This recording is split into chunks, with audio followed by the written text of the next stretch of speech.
designed to support. To prevent this is we optimize a lot of the system. The old trading engine can reach a peak speed of 70 to 100 orders per second. The new trading engine, it can handle about 100 million orders per second. で、そこまでだったらまた。降りてからじゃあちょっと教えていただいて、はい。わかりました。If Mt. Gox's new trading engine can really support 100 million orders per second, it should be able to scale with the demands of professional traders. But with complex legal problems and increasing competition, Mark's attention is pulled in many directions.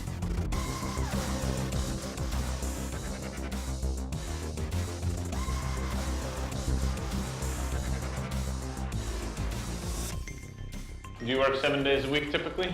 Yep. It seems that you do the majority of all the heavy lifting, literally, and You need to remove your shoes in the entrance. Hi. Mark is a talented man in one of the world's biggest cities. But maybe he should stick to computer keyboards.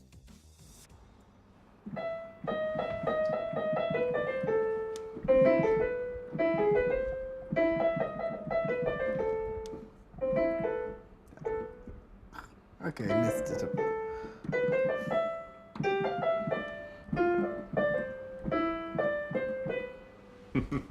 Awesome. Yeah.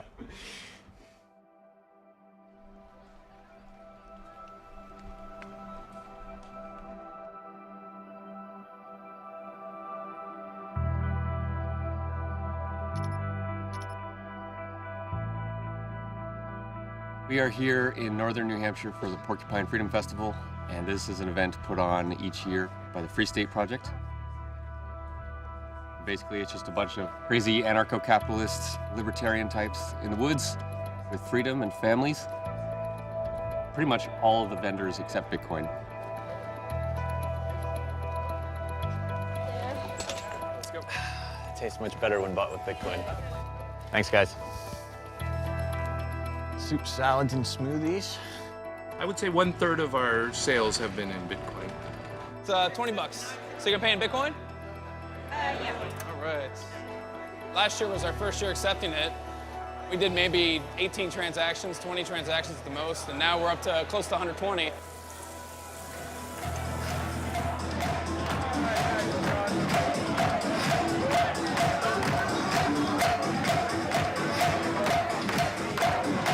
This community is really one of the largest groups of people in the US, I think, that is truly adopting Bitcoin and using it as a currency because of what it stands for and because of what it enables. The world is seriously changing now, and it is changing in a very interesting, very radical, decentralized, and in my opinion, positive direction. Shoot, here it is. Price breaks the all-time high. Vitalik is only 19 years old, but he has a profound understanding of the complexities of Bitcoin and a gift for explaining them. As lead writer for Bitcoin magazine, he's been traveling the world covering Bitcoin for the past year. I'm a big fan of the decentralization concept in principle. You know, have lots of different societies operating according to whatever people's own beliefs are. Bitcoin has unique properties that no other system in the world has had before. It really seems like the only practical way forward. As you move away from cash into your debit cards and your credit cards, you essentially are giving up a certain degree of your privacy without even really knowing it. It's important to understand that Bitcoin is not automatically perfectly anonymous. But what it does is it enables you to be anonymous if you wish to.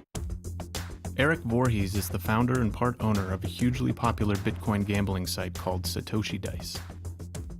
Satoshi Dice is the first of a new breed of provably fair betting games that use Bitcoin. Since all bets are public, anyone can verify the odds and payouts.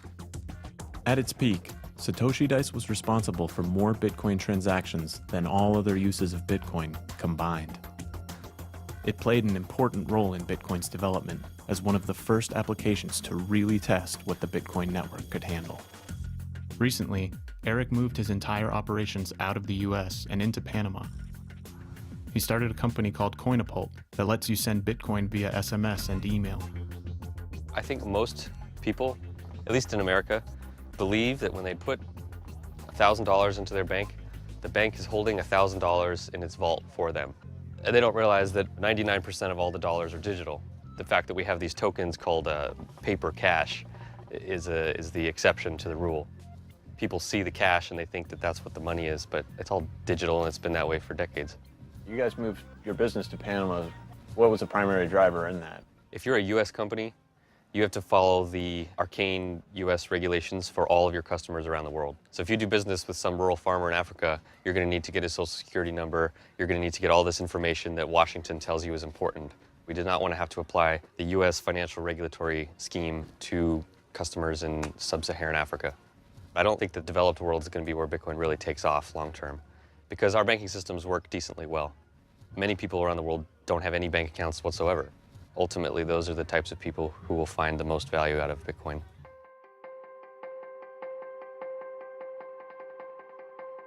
One month later, Eric announced that he had sold Satoshi Dice to an anonymous investor. The price? 126,315 Bitcoins, worth around $11.5 million. Most of the new offices in this city are in this condition, all still what's called gray, not ready, no internet, no electricity, nothing. But we actually got one that was finished, so we moved in and we are super excited about it. You can see all the skyscrapers of new banks and everything getting built up here. This is a financial center for Central America. So it was fitting that we established ourselves here as well. Still setting up the office. We've been here for 2 weeks. We're getting walls put in. We got furniture. And this is the brains of the operation. This is Mr. Ira. Howdy. He can program anything, and you can see all these books he's reading. What do we got here? We got cryptanalysis. We got everyday cryptography. Introduction to mathematical cryptography. I read all these, of course, when I was much younger, but Ira's trying to catch up with me.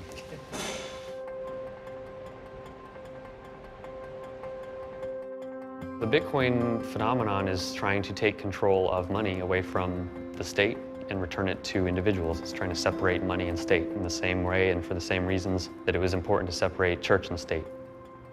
There's a wonderful quote from one of the Rothschilds: "Give me control of a nation's money and I care not who makes its laws." So I'm trying to play my part in that narrative. Outside of the United States, billions of people don't have access to basic banking services. Bitcoin can level the playing field and help bring developing nations into the global economy.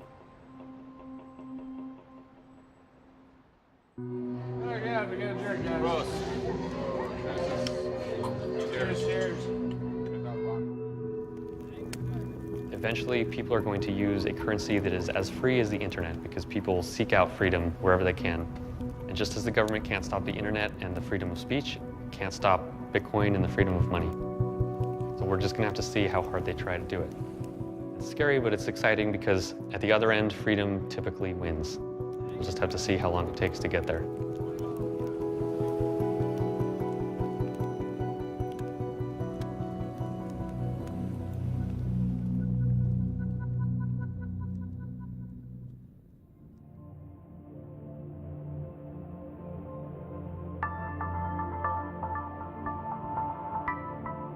As summer rolled on, the Bitcoin industry continued to flourish.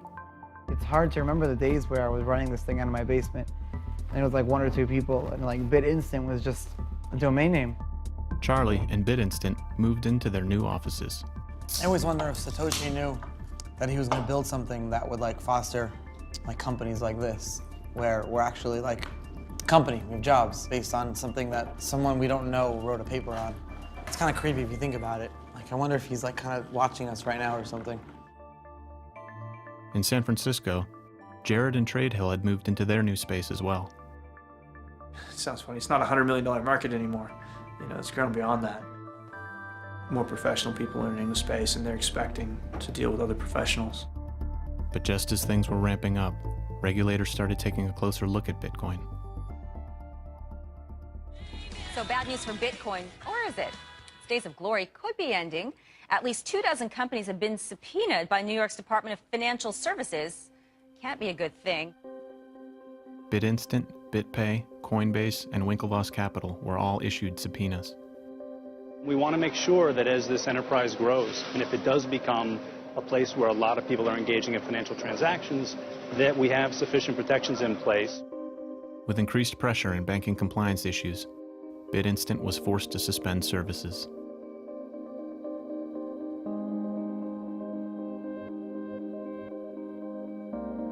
Jared faced similar battles. Due to a lack of regulation, many banks decided to cut ties with Bitcoin companies. Without a US bank account, TradeHill can't operate, and Jared was forced to pull the plug. Regulation typically evolves much more slowly than innovation, and regulations cannot keep pace with the pace of innovation. Explaining Bitcoin to a bank feels like explaining Amazon.com to Barnes & Noble. Until lawmakers catch up, startups like TradeHill and BitInstant are left out on a limb. Banks do not want to bank Bitcoin companies. When you have regulation, you can comply with it. When you don't have regulation, they're not exactly sure, and if the banks aren't sure, they just default to no. New regulation takes at least 1 year to develop, propose, and adopt, and in many cases, it can take much longer than that. I won't let this go. I'll fight till the end for Bitcoin. Whether I have to work on the street or sell lemonade, Bitcoin's going to succeed one way or another, and I'm going to be a part of it.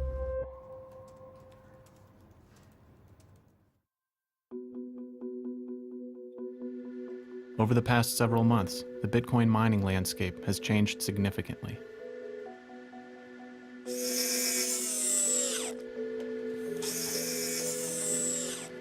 When I started, Bitcoin mining was a hobby for geeks. Now, it's big business. In order to continue mining and continue playing in the game and be competitive and be profitable, I would have to spend hundreds of thousands of dollars on gear. The 18 miners I ordered from Avalon never arrived.